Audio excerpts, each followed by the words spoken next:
आज हम एक प्रैक्टिकल को डिस्कस करेंगे।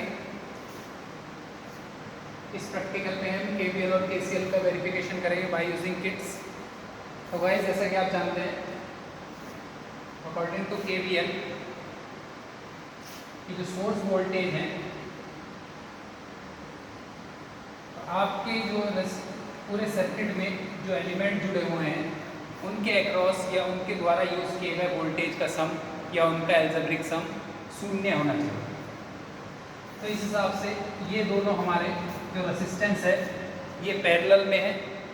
तो पैरेलल में क्या होता है, वोल्टेज हमेशा सेम रहते हैं और करंट आपकी डिवाइड हो जाती है। तो गाइस इसीलिए हमने इसको V1 के रूप में रिप्रेजेंट किया है और इसे V2 के रूप में। अगर इसके पास V2 वोल्टेज है तो रेसिस्टेंस R3 के पास भी वोल्टेज क्या होंगे, V2 होंगे। और KVL क्या कहता है, KVL कहता है कि इस परिपथ में जो टोटल वोल्टेज है, यानी कि जो आपका हो गया सर्किट साइड और एक सोर्स साइड, इन सभी का एल्जेब्रिक सम शून्य होना चाहिए। यानी कि V minus V1 minus V2 should be equal to 0। तो इसीलिए V क्या हो जाएगा, V1 प्लस V2। तो गाइस आज हम प्रैक्टिकल में इस पार्ट को परफॉर्म करेंगे कि ये जो वोल्टेज है इन दोनों के सम के इक्वल होने चाहिए। सेकंड पॉइंट है हमारा KCL। KCL ने क्या कहा था, किरचॉफ करंट लॉ, कि किसी भी नोड पर करंट का जो एल्जेब्रिक सम होगा वो शून्य होगा। तो यहाँ पे हमारा ये नोड है, ये करंट तीन जगह को डिवाइड हो रही है। सपोज करें I1 है, तो अगर हम इसको बनाएं तो ये करंट हो जाएगी I1, ये आउट की साइड जा रही है I2 और ये इनकी तरफ आउट की साइड जा रही है I3। तो किरचॉफ के अनुसार इन तीनों करंट का जो एल्जेब्रिक सम होगा वो शून्य होना चाहिए, या I1 minus I2 minus I3 should be equal to 0, या इसे इस तरह से लिख देते हैं।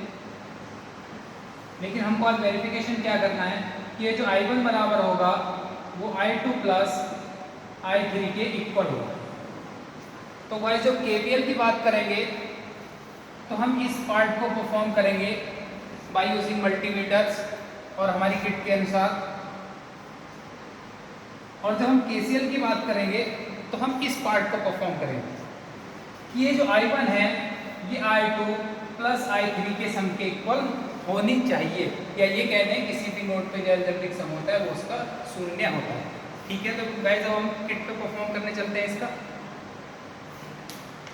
ठीक है गाइस, ये हमारी एक हमें किट दी हुई है जिस पे हम किरचॉफ्स लॉ में KVL और KCL को परफॉर्म करेंगे। तो गाइस यहाँ पे दो सप्लाई दी गई है, V1 और V2। जैसा कि आप ये देख पा रहे हैं दोनों ही DC सप्लाई है, और ये पोटेंशियोमीटर है जो इनको वेरिएशन के लिए आप डिफरेंट इनपुट वोल्टेज पर डिफरेंट रीडिंग भी ज्ञात कर सकते हैं। ये टोटल 0 टू मैक्सिमम 12 वोल्ट तक आप इससे जो है वोल्टेज ले सकते हैं। और ये इसका मेन स्विच है, जैसे मेन स्विच ऑन करते हैं तो ये आपका बेटा किट ऑन हो जाती है। तो गाइस ये जो PCB आपको दी हुई है, ब्रेड बोर्ड जो आपको ये दिया हुआ है, इस ब्रेड बोर्ड में कुछ जो ये पैनल्स होते हैं ये सभी 5 तक 1 2 3 4 5 तक हॉरिजेंटली कनेक्ट होते हैं, और इधर भी इनके बीच में फिर से एक गैप होता है, फिर ये आगे के 5 हॉरिजेंटली कनेक्ट होते हैं। ऊपर भी ऐसे ही 5 तक ये हॉरिजेंटली कनेक्ट होंगे इस तरह से, और ये जो ये हैं ये सभी वर्टिकली कनेक्ट होते हैं, ये इस तरह से कनेक्ट होते हैं। अगर आप कोई कनेक्शन यहाँ पे करते हैं, कोई यहाँ पे करता है, तो ये अपना आप ही ऑलरेडी कनेक्ट हो जाते हैं, क्योंकि ये इंटरनली कनेक्ट होते हैं ये सारे वर्टिकली, और ये जो है 5 तक हॉरिजेंटली कनेक्ट होते हैं। उसके बाद नेक्स्ट 5 भी आपस में हॉरिजेंटली कनेक्ट होते हैं। तो गाइस जैसा कि हमने जो अपना अभी सर्किट डायग्राम बनाया था उसी को हम इस पर ऐड करते हैं। ये हमारे 3 रेसिस्टेंस हैं, इन 3 रेसिस्टेंस को हमने लगाया है, और ये जो दोनों का कॉम्बिनेशन ये एक दूसरे के पैरेलल में है, और इन दोनों का पूरे का कॉम्बिनेशन इस रेसिस्टेंस का साथ सीरीज़ में है। तो गाइस सबसे पहले हम अपनी इनपुट सप्लाई को ये मेज़र करेंगे कि इनपुट वोल्टेज कितने हम अप्लाई कर रहे हैं इसमें।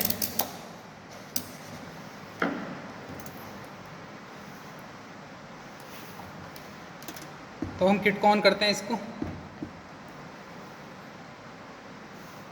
देन ठीक है गाइस, ये हमारे इनपुट से ये 2 वायर कनेक्ट है, ये इनपुट सप्लाई है और हम चेक करेंगे इसको मल्टीमीटर के थ्रू।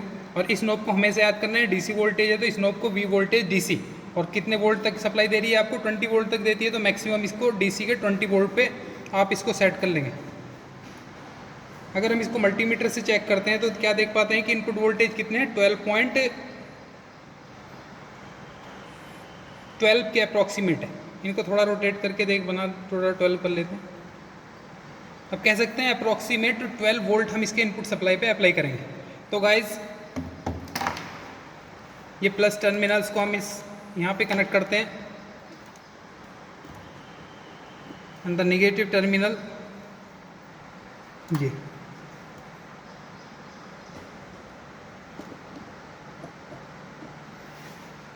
हमने यहाँ पे सप्लाई, ये वोल्टेज 12 वोल्टेज इस सर्किट में हमने अप्लाई कर दिया है। तो अकॉर्डिंग टू वोल्टेज लॉ, तो जो वोल्टेज का टोटल एल्जेब्रिक सम है वो कितना होना चाहिए, 0 होना चाहिए। या इनपुट सप्लाई ये जो 12 वोल्ट हैं, इन दोनों कॉम्बिनेशन में जो वोल्टेज डिवीज़न होंगे उनका सम इनपुट सप्लाई के इक्वल होना चाहिए। तो गाइस जब फर्स्ट रेसिस्टेंस की हम रेसिस्टर की बात करते हैं तो इसके अक्रॉस जो वोल्टेज हैं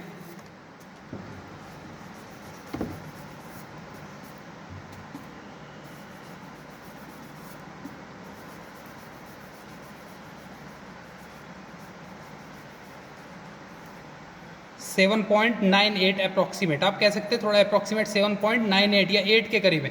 तो गाइस यहाँ पे कितना आपका अप्लाई हो गए, ये 7.98। अब बात करेंगे हम सेकंड वोल्टेज की, जो कि इस पैरेलल कॉम्बिनेशन के अक्रॉस है। पैरेलल में क्या होता है, जितने वोल्टेज इस रेसिस्टेंस पे होंगे उतने ही वोल्टेज इस रेसिस्टेंस पे होंगे। पैरेलल में क्या होता है, वोल्टेज सेम होती है लेकिन करंट डिवाइड होती है। तो गाइज इस कॉम्बिनेशन पे वोल्टेज कितने हैं, 3.98 अप्रॉक्सीमेट 3.98। तो guys the R2 is equals to V2 is equals to कितना हो गया, 3.98। Now the sum is 7.98 and 3.98 is equals to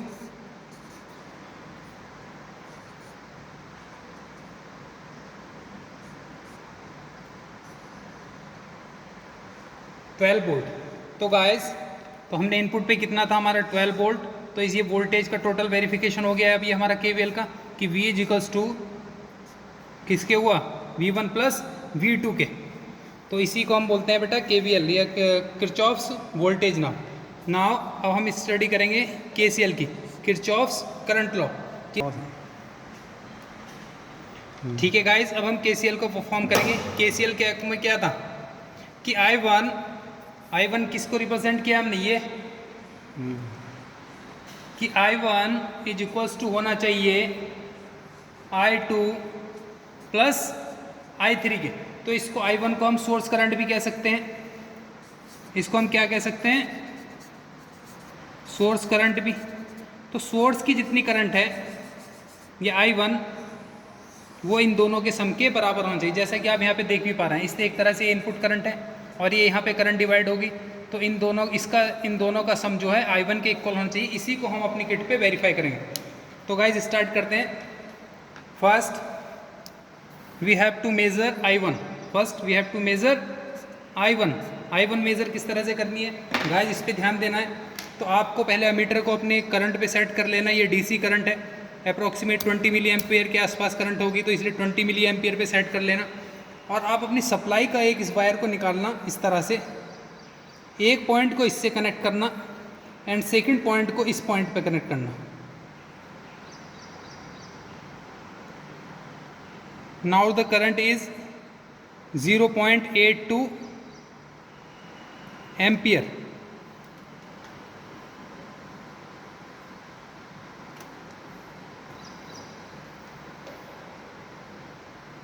ampere.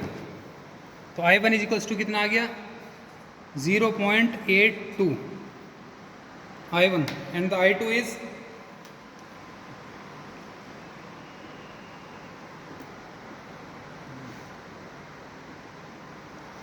I2 को मेज़र करने के लिए I2 किस ब्रांच में फ्लो हो रही है, अपर ब्रांच में। तो इसे I2 को इस तरह से लेना है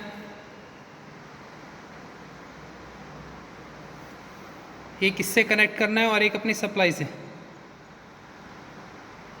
the I2 is 0.41, I2 is 0.41। और गाइस इस पे ध्यान देना है, ये मल्टीमीटर किस पे सेट है, मिली एम्पियर पे, तो ये सारी रीडिंग क्या चलेगी, मिली एम्पियर, और ये भी कितना हो जाएगा, मिली एम्पियर।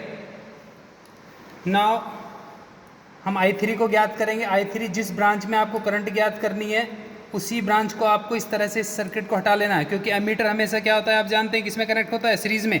तो हमें ये जो मल्टीमीटर है उसका सीरीज़ कनेक्शन बनाना होगा करंट ज्ञात करने के लिए, जबकि वोल्टेज ज्ञात करने के लिए क्या करते हैं, पैरेलल ही ईजिली वोल्टेज ज्ञात कर सकते हैं, लेकिन करंट के लिए आपको क्या करना पड़ेगा, सीरीज़ कनेक्शन। इसीलिए हम ये सीरीज़ कनेक्शन बना रहे हैं।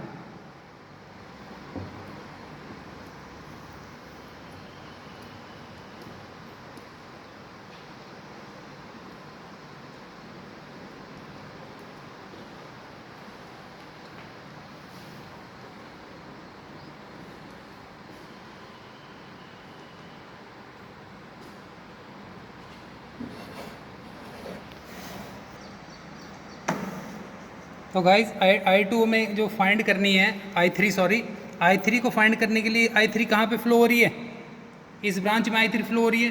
तो इस ब्रांच का जो रेसिस्टेंस है इसको उठा के आप ये रख लीजिए। अगर आप सही से नहीं कलेक्ट कर पा रहे हैं इसको, तो आप इस तरह से आप करंट मेज़र कर सकते हैं। तो I3 भी कितनी आई हमारी, 0.41। अब आप यहाँ पे एक बात नोट करने की है बेटा, दोनों रेसिस्टेंस में ही आपकी करंट बराबर डिवाइड हो रही है। इसका मतलब ये नहीं है कि सभी पैरेलल कनेक्शन में आपकी करंट बराबर डिवाइड होगी। अगर ये दोनों इक्वल वैल्यूज़ डिवाइड हो रही है, इसका मतलब यह है कि ये दोनों जो रेसिस्टेंस हमने लगाए हैं अपनी किट पे, या जिससे लेके हम परफॉर्म कर रहे हैं, इन दोनों की वैल्यू समान है। तो guys I1 is equals to I2 के स्थान पे I2 की वैल्यू कर दीजिए पुट, और I3 के स्थान पे I3 की, एंड द नाउ इज 0.82। तो हमारी टोटल करंट कितनी आई, 0.82, और इनपुट करंट कितनी थी बेटा हमारी, 0.82। तो गाइज अब आप देख रहे हैं कि जो इनपुट करंट है, ये जो I1 है, वो दोनों हिस्सों में डिवाइड हो गई है। और टोटल अगर हम देखें इस नोड पे, अगर हम इस नोड की बात करें तो इस नोड पे करंट क्या होगी, अगर इस करंट को हम प्लस मानेंगे तो ये माइनस होगी। तो minus 0.82 plus 0.82 is equals to 0। इसका मतलब यह है कि किसी भी सर्किट या किसी भी परिपथ के नोड पर सभी करंट का जो अलजेब्रिक सम होगा वो शून्य होगा। तो गाइज मैं ऐसा करता हूँ कि आप सभी को ये समझ में आ गया होगा। Thank you guys, thank you.